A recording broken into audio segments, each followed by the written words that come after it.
I'm Emma. When I was 15, my parents sat me down and said, "Your sister needs stability. You'll manage." Now they've lost everything. And suddenly, I'm not invisible anymore. They're knocking on my door, calling me family. But what they don't know is I kept the receipts. Every forgotten birthday, every lie, every stolen dollar. And this time I get to choose who stays and who never enters again. Before we dive in, tell me, what time are you listening and where from? Drop it in the comments below, because what you're about to hear isn't just a story about being left behind. It's about what happens when the one they discarded rises. They called it a talk, but from the moment I walked into that living room, I knew something was off. The air felt different, like it had been holding its breath for hours. The drapes were half drawn, letting in slants of dull, late-morning light that painted long shadows across the floor. Mom sat stiffly on the couch, her knees pressed tightly together, hands clasped too neatly in her lap. Dad stood nearby, pacing in small, sharp lines. "Emma, honey, come sit," Mom said, her voice sugar-coated but shaking. "Don't make this harder," she added, her tone sharp, accusing. I was 15. I'd just come home from school, backpack still on my shoulders, socks still damp from walking through a puddle. I remember thinking maybe I left the milk out again, or maybe it was about my history grade, but no one was smiling. Dad didn't even look at me when I sat down on the armchair across from them. He rubbed the back of his neck once, then exhaled like he was tired of pretending. "We've hit a rough patch," he said. "For financially," Mom jumped in. "Things have been tight for a while. We've talked it over, and we had to make a very, very hard decision. You'll understand someday," she said, her words hollow, manipulative. Then came the words that cracked the floor under me. "Claire needs stability. You're stronger. You'll manage." "She's our priority," George said, his voice firm, unapologetic. At first, I didn't understand. Manage what? Mom gave a tight, apologetic smile. "You'll be staying with another family just for a little while. It's for the best," she insisted, her smile forced, deceitful. I looked at both of them, waiting, wishing one of them would laugh and say it was a test or a lesson in gratitude. Instead, Dad said, "The Thompsons have a nice home. They've been fostering for years." The word foster buzzed in my ears like a mosquito I couldn't swat away. "Did I do something wrong?" I asked. "No, sweetie," Mom said too quickly. "This isn't about you. It's just what's best for now." "You're strong enough," she repeated, her words a cruel dismissal. I looked at her, then at Dad. "Why not Claire?" "She's not like you," George snapped, his impatience cutting deep. Silence, not even a flinch, not even a fake excuse, just silence. That night, I didn't eat dinner. I sat in my room, legs tucked under me on the bed, staring at the blank wall across from my desk, no, my duffel bag, sat by the door, half zipped, half hurriedly. They said I was strong, they just decided. And the next morning, they followed through. It was overcast, like the sky itself couldn't muster the courage to be blue. I slid into the back seat while Mom shut the car door behind me. Claire didn't say goodbye, didn't even come downstairs. The drive was quiet, the kind of quiet where even the tires seemed too loud. Dad kept his hands tight on the steering wheel, eyes fixed ahead. "Let's get this over with," he muttered. "Don't make a scene," he warned, his voice cold, final. My throat went dry. I looked at the window, watching telephone poles blur into each other. Mom turned once to glance at me. "You'll like them, Emmy. The Thompsons are good people." "You'll be fine," she said, her tone devoid of warmth. I didn't respond. When we pulled up, the house was beige and tidy with flower pots lining the porch. Mr. and Mrs. Thompson stood outside smiling, their golden retriever wagging its tail like this was the start of a sleepover. Dad didn't get out right away, just opened his door, stood, and motioned for me to follow. Mom touched my shoulder. "Don't embarrass us," she whispered, her words a final sting. I grabbed my duffel. It felt heavier than it should have. Mrs. Thompson bent slightly, her voice sweet but unfamiliar. "Hi, Emmy. We're so happy to have you here." I nodded. My parents didn't hug me. They shook hands with them like they were handing over a rental. Dad looked at his watch. "We should get going." Mom knelt and kissed my forehead. "Be good, okay? We'll check in soon." "Don't cause trouble," she added, her voice sharp, detached. but I could already see it in their eyes. They weren't coming back. I watched them pull away, their tail lights vanishing past the corner. I stood there longer than I should have until Mrs. Thompson gently touched my elbow and guided me inside. My room smelled like lavender and floor polish. Too clean, too perfect. A window let in light from the backyard. The bed was neatly made with a soft yellow comforter, but it wasn't mine. Nothing was. I sat down, duffels still in my lap. My fingers traced the seams, the zipper, the patch of duct tape on the side, and then the phrase looped back. "You'll manage." Manage what? "They abandoned me," I whispered, the truth searing my soul. I looked around the unfamiliar room. Every inch of it screamed guest. I was a guest in a family that wasn't mine, and I didn't even know what I was supposed to say. "Do you want syrup?" he asked, holding the bottle out toward me. I stared at the plate. The pancakes were golden, fluffy, stacked like a welcoming gift. But I didn't say a word because how do you eat pancakes when your parents just handed you off like a chore? They said I'd manage, but they didn't say if I'd survive. They said I'd manage, but they didn't say if I'd survive. 3 weeks later, I was standing in a rental hall in upstate Washington, staring at a round table draped in plastic floral cloth. Mrs. Thompson had brought me to what she called a family birthday celebration. Some distant cousin turning 8, I don't remember his name. What I remember is the sound of the restroom door swinging open and shut behind me every 10 minutes. That was where they sat me, a folding chair next to the restroom. The only seat without a tablecloth. I didn't even notice until I reached for my cup and realized the edge of the table was sticky. Before I could ask to move, a woman with a tight bun and clipboard handed me a name tag. E. Carter. Volunteer. My last name was Carter, and I wasn't a volunteer. But I didn't say anything.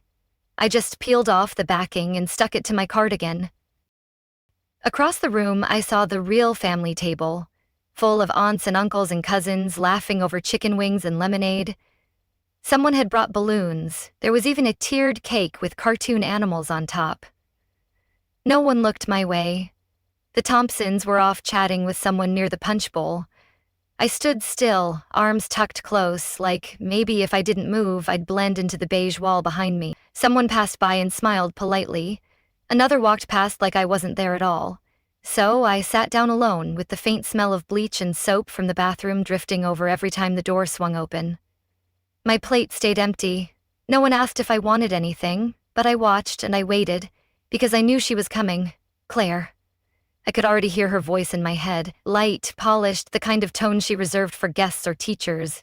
She arrived an hour in, perfectly timed, perfectly dressed, a soft blue sundress, gold hoops, and a pair of wedge sandals that clicked confidently across the floor. My sister, she didn't see me right away. She was too busy air-kissing relatives and accepting compliments on her hair, her posture, her glow. Then she spotted me. We locked eyes for a second. I stood. I waited. She walked past. "Excuse me," she said, barely a glance. "You don't belong here," she whispered, her voice icy, cruel. That was it. "No. Hi, Emmy. No, how have you been?" Not even a nod. I'm like I was in the way. Like I was the help. A murmur floated behind me. "Is that her, the foster one?" It didn't come from a stranger. It came from Aunt Linda, the same woman who used to braid my hair at Thanksgiving. "She's not one of us anymore," she muttered, her words a public trail. I sat back down slowly. My heart beat fast, but my hands still. Instead, I watched Claire throw her head back in laughter, as someone told a story about her winning a spelling bee in 4th grade. They never talked about the time I pulled her out of the river after she fell through the ice. That story didn't shine enough, I guess. I spent the next hour helping pass out cups, refilling soda pitchers, carrying napkins. Someone asked me where the trash bags were. Another asked if I was new help. Mrs. Thompson noticed and rushed over, trying to cover. "She's helping out today," she said brightly. "It's good to give her something to do." Something to do? Not someone to see, not someone to know. Just something. I smiled through it, pretended it didn't sting, but my stomach twisted. A way it does when you realize you're the only one who brought a gift to a party that wasn't for you. After dessert, I slipped away quietly. I didn't tell anyone where I was going. I stared out at the gravel parking lot, trying to slow my breathing. I didn't need to use the toilet. I just needed a door that locked. Because there, in that echoing space, I finally let myself feel it. Not cry. Not yet. But almost. Some erased me, I thought, the pain a quiet fire. That night, back at the Thompsons, I pushed my food around my plate until Mr. Thompson looked up.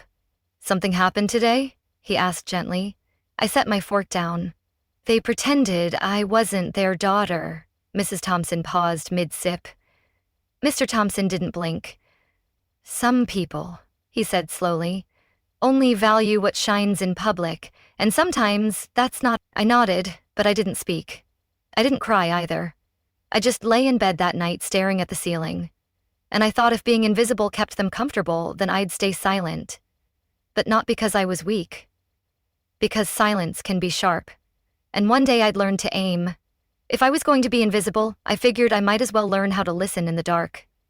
By the time I turned 18, I'd perfected silent. Not the bitter arms crossed kind, the kind that sees everything, remembers everything, and pretends like it doesn't. The Thompsons, bless them, never asked me to smile when I didn't want to. They threw me a small dinner at home, just the three of us, and a cake with uneven white frosting. 3 candles flickered in the middle. Mr. Thompson smiled at me gently.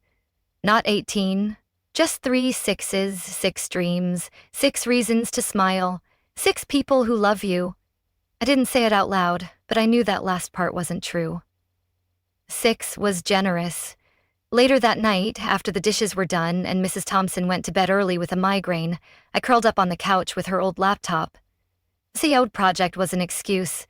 I knew what I was really going to do. I typed in my sister's name, Claire Carter. The first thing that popped up was her influencer page. Hundreds of posts, all flawless. Sunlight pouring through bay windows, artfully placed coffee mugs. Her hair always curled, always shiny. Her bio read, "Only child, future leader, only child." "You've written me out," I muttered, my anger simmering. I clicked through her photos. Birthday parties, beach vacations, holiday dinners. My parents were always by her side, usually laughing or holding her hand like some prize.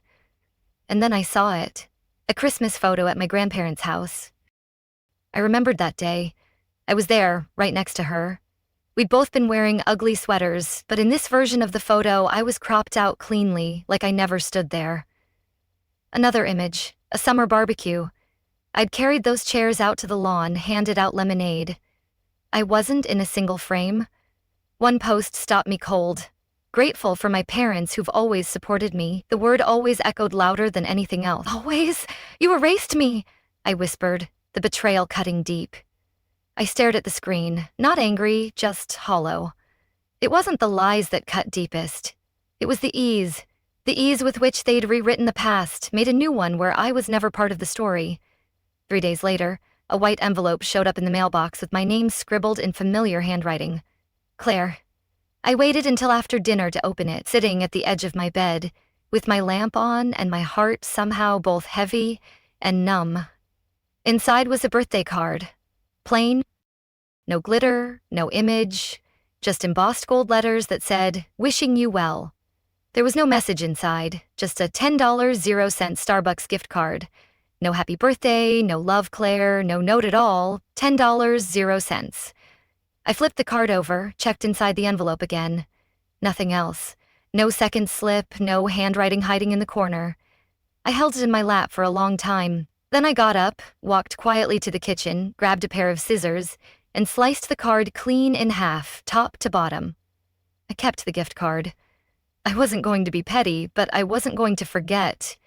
"You can't buy me back," I thought, my resolve hardening. A week later, we had a parents' and students' night at school.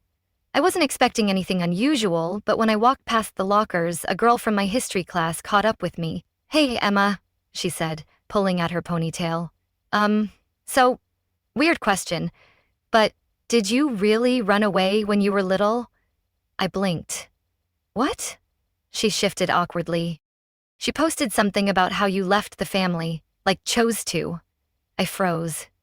She said, "I left." She's lying to the world, I thought, my anger flaring. The girl looked worried. "I'm sorry. I didn't mean to stir anything up. I just thought maybe it wasn't true." I nodded slowly. Thanks for telling me. That night, I didn't go to sleep right away. I pulled up an old parenting forum I remembered Margaret once mentioned. It took me a while, but I found it buried in a thread about coping with difficult teens. Her username was some variation of her maiden name, but I recognized her tone. It was hard when Emma left us, but we respect her independence. Sometimes children make choices you can't understand and you have to let them go. You rewrote my life, I muttered, the deceit fueling my determination. I sat there staring at the sentence. She'd made it sound noble, tragic even, as if I'd packed my things one morning and vanished because I was exploring. I printed the post, folded it, slowly, with the care of someone handling something toxic. Then I slipped it into a small tin box I kept under my bed. The same box that held my middle school report cards, some photos the Thompsons had taken of me smiling at their 4th of July BBQ, and now a piece of fabricated history. Later that night, I lit a single match in my room, not to burn anything, just to watch it glow. That tiny flicker, that short, hot life. I stared at the flame until it came dangerously close to my fingers. Then I blew it out. They rewrote history, I whispered. So, I'll write the ending? They rewrote history, so I'll write the ending. That's what I told myself the night I turned 18, watching the match flicker, daring it to become something more. But fire takes oxygen, and I wasn't going to give them mine. 4 years passed. I finished high school with decent grades, a couple of true friends, and a quiet reputation. I never made waves, but I watched everything. By 22, I'd outgrown tears and learned the value of restraint. The Thompsons, still kind, still simple, encouraged me to consider one final attempt at reconnection. Closure, they called it. It's not for them, Mr. Thompson had said gently. It's for you. So, when the invitation came, an invite for a family brunch honoring Claire's internship at the mayor's office, I didn't delete it. I clicked yes and I baked cookies. They weren't fancy, just sugar cookies cut in leaf shapes and glazed in pale peach. I boxed them in parchment paper and tied a ribbon, a small gesture of goodwill. On Saturday morning, I got dressed in a navy dress that hit just below my knees, no makeup, and shoes that didn't hurt. The Thompsons drove me, offering warm smiles and soft encouragement, and I promised myself I'd walk in tall no matter what. The venue was a converted barn, modernized into a rustic, chic event space in the Cascades. Glass chandeliers hung from reclaimed beams. A live violinist played something classical but upbeat near the bar. I walked in, clutching the cookie box with both hands. No one greeted me. I spotted Margaret from across the room, hairstyled, glass in hand. George stood beside her, talking to someone in a gray suit. Claire was at the center, glowing in a butter-yellow sheath dress. Cameras seemed drawn to her. At the check-in table, a young hostess flipped through the printed guest list. "And you are?" she asked, not looking up. "Emma Carter." She scanned the list again, slower this time. I don't see that name. Maybe extra family? We've had a few distant cousins added last minute. Let's do this. She scribbled E. Carter Extended Family on the tag in Sharpie and handed it to me with a half smile. I didn't correct the spelling. She waved toward a small table in the back corner of the room near the hallway leading to the restrooms. A single folding chair waited past a utility cart. I walked there slowly, past tables set with white linen and place cards bearing full names in elegant calligraphy. My table had none. As I sat down, I realized I wasn't even on the seating chart. People laughed and clinked glasses under twinkling Edison bulbs while I unfolded my napkin in silence.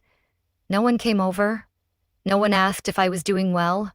A few glanced and then turned away quickly, like I was the answer to a question they weren't ready to ask. I watched Claire float through the room, all handshakes and shoulder pats. She tossed her head back when she laughed. I used to do that, too, before I learned what came after the laughter stopped. A group of young women, friends of hers maybe, stood near the bar. As Claire approached them, one of them pointed in my direction. "Is that your sister?" she asked. Claire gave a small, controlled laugh and shrugged. Not really part of us anymore. "She chose to leave," she said loudly, her lie a public slap. I didn't flinch. I didn't cry. I just gripped the cookie box tighter, as if I might need to throw it like a grenade. Instead, I stood and walked slowly toward the dessert table. Margaret intercepted me halfway there. "Emmy," she said, as if surprised. "You look nice." "Why are you even here?" she hissed, her tone venomous. I didn't respond. She opened her arms for a hug. I took a deliberate step back. Her smile thinned. "Still dramatic, I see." I looked her square in the eye. "And you've always needed someone quiet enough to erase. You can't pretend I don't exist anymore," I said, my voice steady, defiant. She blinked. Then, as if I'd spoken in a language she didn't recognize, she turned and walked off. I reached the dessert table. Carefully, I placed the cookie box beneath the flower centerpiece. Roses and eucalyptus, expensive, overdone. Then I slipped the folded print out of the parenting forum post, the one where Margaret had claimed I left the family by choice. Under the box, no words, no explosion, just the truth, sitting in plain sight. As I turned to leave, the violinist changed tempo. A new song floated across the room, but I didn't register the tune. I walked through the door and didn't look back, not for dessert, but for clarity. I left the brunch without saying another word. Without dessert, but with clarity. That clarity didn't show up like thunder. It settled in me slowly like dust after a storm. It was a few weeks later, early September, and I was folding t-shirts on my bed, a half-zipped suitcase sitting open on the floor. Seattle was calling. College dorms, late-night coffee runs, syllabus shock, whatever came next, it was mine to walk into. The call came just before dinner. "Miss Carter," the voice on the other end asked. "This is Arthur Lee. I'm the estate lawyer for, well, I handled your grandmother Eleanor Wilson's affairs." I sat up straight. I hadn't heard her name in months. "There's something she left you. She was quite specific. Could you come by my office this week?" I blinked. I thought, wasn't everything already handled? He chuckled softly. "Apparently not. This wasn't in the will. It was personal." The office was downtown. An old converted house turned legal suite, with dark oak walls and brass fixtures that clicked when the AC turned on. Mr. Lee greeted me with a kind but unreadable smile. "I think she wanted you to have this in private," he said, pushing forward a thick manila envelope and a worn leather-bound journal. I reached for both slowly. The envelope had my name written in that curly, dramatic handwriting I'd watched her use on Christmas cards, the way she always added an extra loop on the E. Inside was a small silver key and a note on yellowed stationery. "You were always the one who listened. This is yours. Don't let them take it from you. Look, in the back pocket of the journal. That's the real heart of it." My hands shook slightly as I opened the journal. Inside, pages and pages of affirmations, clipped memories, Polaroids, receipts from the craft store where we used to go, things I didn't know she'd kept. And tucked into the back, folded 3 times, was a coloring page I'd made in 3rd grade. She'd written on the back, "Emma, age 8, told me no one claps for quiet kids." I clapped anyway. I didn't cry, but I closed the journal like it was something sacred. 3 days later, they showed up. It was a humid afternoon. I was sorting out textbooks in the Thompsons' front room, checking if I could afford the new edition or just live with the used one. When the doorbell rang, Mrs. Thompson glanced at me, then at the clock. "I'm not expecting anyone." I opened the door. George and Margaret. Not together exactly.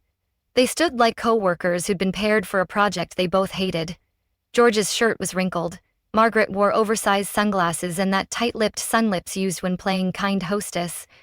"Hi, Emmy," she said like we hadn't seen each other in years. "Can we come in? We're still family," she added, her tone falsely sweet. Mrs. Thompson appeared behind me. "Of course," she said, always too gracious. They sat on the couch like guests at a job interview, trying not to sweat. I stayed standing. "So," George began, rubbing his hands, "we heard about your scholarship. That's good for you. You owe us," he said, his voice demanding, entitled. I nodded, once. Margaret leaned forward, voice soft. "Listen, we know things have been strained. We just want what's fair," she said, her words dripping with manipulation. I didn't answer. She kept going. "But your grandmother's estate came up and, well, things haven't been easy for us lately. Job market's tight, you know. We're just trying to stay afloat." George cleared his throat. And we thought maybe we could help each other, like family. You can't keep it all, he insisted, his tone aggressive. I narrowed my eyes. How would that look? Well, Margaret said quickly, just something small. If there's any support Grandma left, it could be shared fairly for everyone's benefit. Is that what you call fair now? I asked. You abandoned me, I said, my voice sharp, unwavering. She blinked. Excuse me? I walked over to the bookshelf, pulled the envelope from where I'd tucked it behind a dictionary and placed it on the table between us, the key still inside. She left it to me, not to us, not to be shared. George shifted. Come on, Emmy. We raised you, fed you.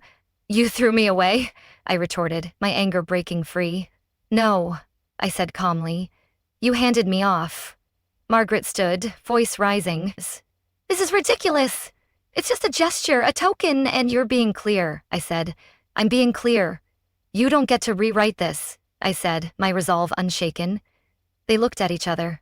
Whatever script they'd prepared had unraveled. I nodded toward the door. This isn't yours to ask about. You gave up that right. Mrs. Thompson, still silent, moved to open the door. They left without another word. That night I lay on my bed, the journal open across my lap. I flipped through the pages again. One entry caught my eye. Don't ever apologize for surviving in silence. Some people only hear you when you shout. Below it, in different ink, she'd written, You're not the one who left. They are. 3 days later, in my dorm room in Seattle, I unpacked slowly. Roommate hadn't arrived yet, which was a blessing. I placed the journal in the top drawer of my desk, slid the envelope in beside it, closed the envelope, and locked it. Leaning back in my chair, I whispered to no one in particular. If they want to break me again, they'll have to work a lot harder, I vowed, my voice steady, empowered. After locking away the journal and key in my dorm room desk, I thought maybe, just maybe, I could finally breathe without looking over my shoulder. The fall semester of junior year had just started, and between tutoring at the student center and organizing weekly financial literacy workshops for incoming freshmen, I was finally feeling like I belonged somewhere. Not as someone's forgotten daughter, just Emma, a woman trying to build something that no one could take away this time. But peace, it seemed, was a luxury my past had no intention of granting. It started with an email. The subject line read, Meeting request, concern about family matters. I clicked, eyebrows raised. It was from Dear Larson, the chair of my department. We'd only spoken briefly once during orientation. Now he wanted to see me. I showed up to his office at 10:00 a.m. sharp the next morning. His expression was gentle but guarded, like someone walking on eggshells in a room already cracked. Emma, he said, gesturing toward the seat across from his desk. I want you to know this conversation stays between us, but a message came through the faculty board inbox, anonymously. I sat up straighter. Okay, he sighed. It made some concerning claims that you've been neglecting your family during a period of significant hardship. The tone was personal. They're trying to ruin me, I thought, my heart pounding with fury. I didn't mention names. He hesitated. I didn't have to. There were phrases, things like, she used to be generous, or, we raised her better than this. My throat dried instantly. Claire, I said under my breath. Or Margaret. Dr. Larson tilted his head slightly. I wasn't going to speculate, but your mentor in the community finance program forwarded me a similar email. Same wording, different address. I forced a smile, of course, because this is what they do when they can't control something anymore. Back in my dorm, I pulled up LinkedIn out of curiosity. And there it was. A public comment under a post about college students earning while studying. It was Margaret's account. Same profile picture she'd used since 2015. We raised Emma better than this. It's painful to watch her turn her back on everything we taught her. You're poisoning my future, I thought, her words a calculated attack. No context, no tagging, just planted poison. I took a screenshot, saved it, then turned off the Wi-Fi. That night, I walked the 3 blocks to the Thompsons' place. They'd moved into an apartment near the campus after I got accepted to Seattle University, just to be close, just in case.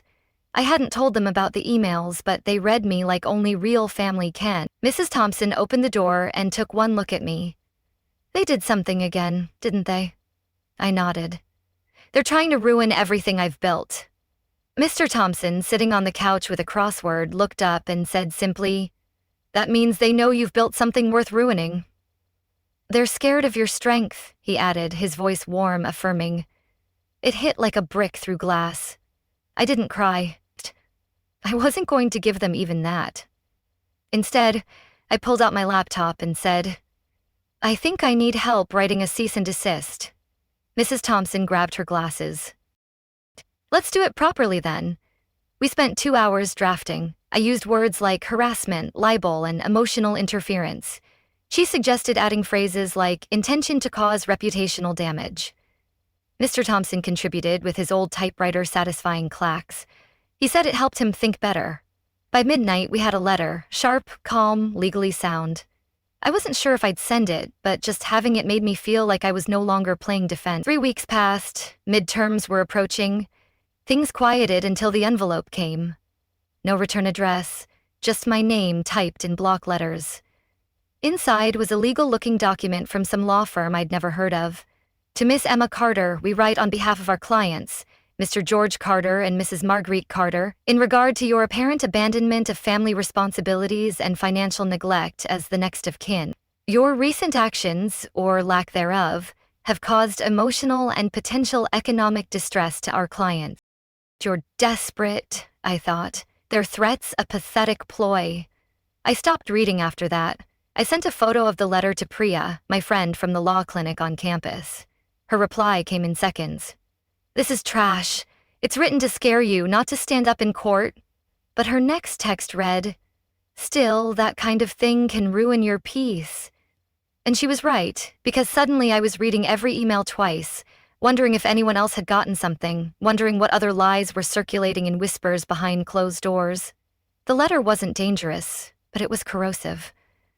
Then, that evening, I sat on my bed, journal in one hand, phone in the other. Then I opened my social media account, the one I never used, and I typed, "I've remained silent out of respect, not weakness. I'm done hiding," I thought, my voice ready to break free. No hashtags, no names, no drama, but the silence had cracked. I closed my laptop slowly, then whispered to the quiet, to the walls, to whatever energy still tried to haunt me, "I won't play defense anymore." I hadn't touched the tin box since that day at the brunch, but now, back in my apartment, the air still thick from the tension of legal threats and digital sabotage, I opened it slowly. Inside the paper had yellowed slightly at the edges, the parenting forum post still read the same, Margaret's neatly cruel words preserved in screenshot ink. It was hard when Emma left us, but we respect her independence. I'd spent years collecting pain, folding it into drawers, boxing it into corners of my mind I didn't want to touch. But now I saw those receipts differently. They weren't proof of my trauma anymore. They were tools, and I was done waiting for someone else to swing them. I took out my phone and called Jalen. Jalen wasn't just smart. He was the kind of smart that made people nervous. The kind that cracked passwords before lunch and built spreadsheets for fun. We'd met during a campus entrepreneurship seminar where he'd taught me how to budget for student loans using pie charts and memes. "Hey," I said, "I need your help, and I need you to not ask why until I'm finished." There was a pause, then a soft chuckle. "You got it. What's up?" I told him everything, well, almost everything about the whispers I remembered from my childhood, the college fund my grandmother had apparently set aside, and how after she passed, the money vanished. I just need to know if it ever existed, and if so, where it went. "I'll check." His tone dropped into business mode. "Do you have the name of the estate or anything official?" I read him the name of the law firm that had handled my grandmother's will. Within a week, he called me back. "You might want to sit down," Jalen said, not joking. I was in the student library sipping a burnt cappuccino. "She left $30,000, 0 cents, in a dedicated education trust. It was created when you were 8. A clause redirected the fund to another immediate family member, when the trustee deemed the original beneficiary no longer in stable custody." My heart dropped. "Who got it?" "Claire. When you were 16. I closed my eyes. "What did she do with it?" He cleared his throat. She claimed it as an entrepreneurship fund to attend a series of retreats in Paris and Barcelona. They were hosted by this luxury mentorship company called Ascendwell. I even found Instagram photos she posted during the trip. Hashtags like self-growth and blessed. She stole my dreams, I thought. Her betrayal a final blow. For a moment, I didn't speak. Then I whispered, "She stole my future to build her image." "I'm sorry, Emma." I stood up, coffee forgotten. "Don't be. You just gave me a sword." For the truth, I vowed, my resolve unbreakable. The next night, I sat cross-legged on my bedroom floor, a ring light in front of me, a printed timeline taped to the wall behind the camera. No makeup, no background music, just me, my voice, and a decision. I titled the video, "Silence Isn't Consent." It was 3 minutes long, tight, calm, devastating. I didn't name names. I didn't yell. I simply laid out what happened. How money meant for a child's education was redirected under the guise of family necessity. How anonymous emails had been sent to ruin my career. How I'd been accused of abandoning the very people who left me first. I showed the parenting forum post. I showed the trust transfer document Jalen had found. I ended the video with a single line. "When family forgets you're a person, you remind them." Then I clicked upload. By morning, the post had 15,000 shares. By noon, it hit 60,000. I watched from my desk as comments poured in. Some shocked, some furious, many heartbreakingly familiar. My mom did the same, took my college money and blamed me for being ungrateful. "Girl, I don't even know you, but I see you. I hear you." Within 24 hours, Claire's influencer profile went dark. A few hours later, Margaret tried to comment on my post. "You're still our daughter. We love you. We're just hurt." They're liars, I thought, their words powerless against me. I hit delete. Then I hit block. That night, while heating up leftover lasagna, my phone buzzed. "Jalen, you ready for what comes next?" "They're crumbling," he said, his voice excited, supportive. I stared at the screen. Then I typed back. I'd been ready since I was 15, I just didn't know it. Their lies end now, I thought, my victory near. The applause from my video hadn't faded before another curtain lifted. Weeks later, I stood in front of the bathroom mirror at the hotel conference center in downtown Seattle. My palms were dry, but my shoulders sat stiff. In 30 minutes, I'd be giving the keynote at the Northwest Youth Leadership Forum, an event I'd once dreamt of sitting in the audience for. Now, I was the reason they booked a larger venue. I clipped on my no crooked sticker, no misspelled label, just Emma Carter, founder, Rise and Reason Initiative, the way it should have read all along. Outside, people were already shuffling into the main hall, rows of eager faces, students, educators, press. I took one last breath, smoothed the front of my slate blue blazer, and stepped out from behind the curtain. That's when I saw them. Margaret, George. In the front row, a handmade sign between them like a high school cheer banner. "We love you, Emmy." Too late, I thought, their gesture a hollow farce. My feet paused, but only for a second.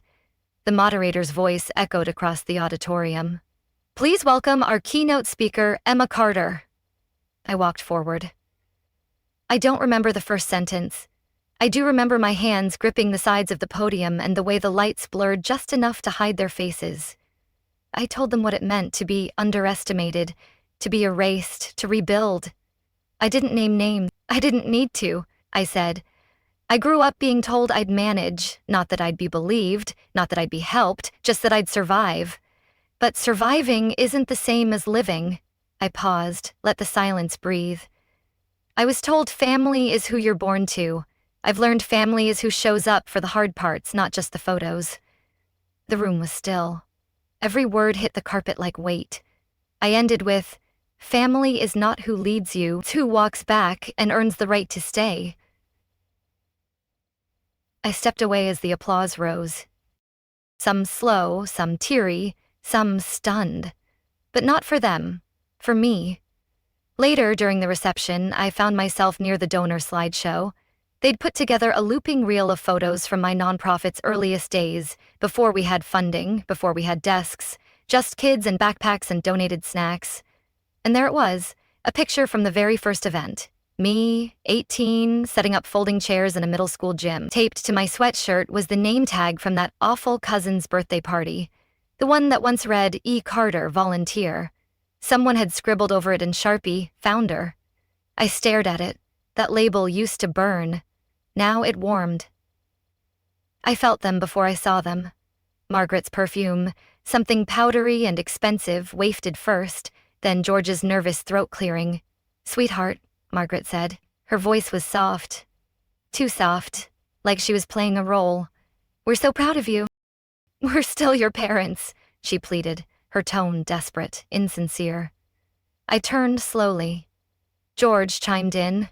"That speech, it meant a lot to hear. Can we talk? Give us a chance," he begged, his voice weak, manipulative. I didn't step back. I didn't fold my arms. I simply said, "You may watch, but not speak." Margaret blinked, caught off guard. "Emmy, you've had years to say something real. Years. You throw me away," I said, my voice firm, unyielding. George shifted. "We made mistakes. You made choices," I corrected, "and so did I. You lost me forever," I said, my words a quiet verdict. There was a long pause. Margaret reached for my arm. I didn't flinch, but I didn't move either. Then I turned, not away in fear, away in peace. Near the back of the hall, I passed by a table of high schoolers chatting and flipping through the program. Someone called my name. I turned, half expecting another confrontation, but it wasn't them. It was a girl, maybe 18, braces, a notebook clutched to her chest. She said, "You helped me speak today. I want to be like you." Something in me cracked. Not from pain, from recognition. I smiled. "Then be louder, braver, kinder. Start now." "You're already stronger than they know," I added, my voice warm, encouraging. She nodded, eyes wide, and scribbled something down. And just like that, I knew this wasn't the end. It was the beginning I chose. The girl's voice echoed in my mind as the train rolled into Seattle's Central Station. "You helped me speak today. I want to be like you." I didn't need to answer her. She'd already felt what mattered. Back home, I slipped out of my coat and filled the kettle. The air was crisp, dry, tinged with leaves and chimney smoke. On the porch, I sat with a mug of chamomile in both hands, legs tucked beneath a thick wool blanket. October had always carried weight for me, but this time it wasn't dread. It was closure. I glanced at the box sitting by the door. I'd pulled it from my closet before leaving for Seattle, unsure why. Now I knew inside the envelope tucked within my grandmother's journal had been an address, a small rented storage unit just outside the city. I hadn't opened it until now. The next morning, I drove out just past Bellevue. The storage facility sat quiet and unassuming between a Dollar General and an old gas station. I unlocked the unit. The metal door creaked like it hadn't moved in years. I dust swirled in a shaft of sunlight. There it was, a single box labeled in cursive for Emma. No one else's name, no mention of Margaret, no family heirloom, just me. I opened it carefully. On top were several letters in a familiar slanted hand. I unfolded one. "You were always the one who listened, the one who noticed what others missed. This, your legacy, is not what they told you. Don't let them take it from you." Each name etched into thin branches. My name, Emma Carter, circled in gold ink. At the very bottom, taped beneath layers of tissue paper, was a sealed envelope from a bank, a safety deposit box key. Inside, stock certificates, bonds, a notarized letter of transfer, all in my name, all untouched. I sat cross-legged on the concrete floor and cried, but not for pain, not for grief. I cried for the truth finally breathing. "This is mine," I whispered, the legacy a symbol of my triumph. Back home that evening, I poured myself a glass of water and checked my phone. 3 messages. First, a screenshot from Priya. "You won't believe this." It was a news alert. Claire's Wellness with Heart Foundation had been flagged by the IRS for financial misreporting. Second, a text from Jalen. Their accounts got frozen. Guess karma has a timeline. Third, an email from Margaret. Subject, "My mother." She said, "Just for a little while, meeting. Emmy, we're in a difficult spot. Could we stay with you temporarily, just until we get things sorted?" You've always been strong. We're still family. You're not my family, I thought, their plea a final insult. I stared at it. No apology, no admission, just assumption. I clicked forward, typed in my attorney's address, and hit send. Then I deleted it without a second thought. They hadn't just burned bridges, they tried to drag me across the coals. But now those flames didn't touch me anymore. 3 weeks later, a cream-colored envelope arrived in the mail, a wedding invitation from a distant cousin on George's side, one I barely remembered. I flipped it over. Claire's name was on the program. Honored family speaker. I set it on the table and let it sit for a while. The paper was expensive, the kind that smells like someone's trying too hard. That night, I wrote a card back. Thank you for thinking of me. I won't be attending, but I wish you peace. I signed it, Emma Carter, founder. The night of our nonprofit's first graduate dinner, I moved through the kitchen with practiced ease. Volunteers brought in trays of pasta and salad.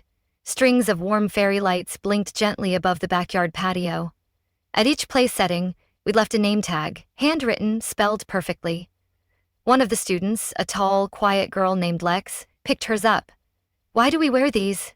I smiled and said, so you remember who you are, even if someone tries to erase it. Never let them dim your light, I added, my voice firm, inspiring. She looked down at the card in her hand, then back at me, and nodded once. Later, as I cleaned up and stacked plates, the doorbell rang. I walked slowly through the hallway, wiping my hands on a towel. I opened it. No one stood there, just the wind curling through the empty street, brushing leaves along the steps. But in that silence, I heard something deeper. Not absence, not loneliness, freedom. The kind you earn, the kind no one gives you, the kind they can't take back. This is my peace, I thought, the silence a testament to my strength.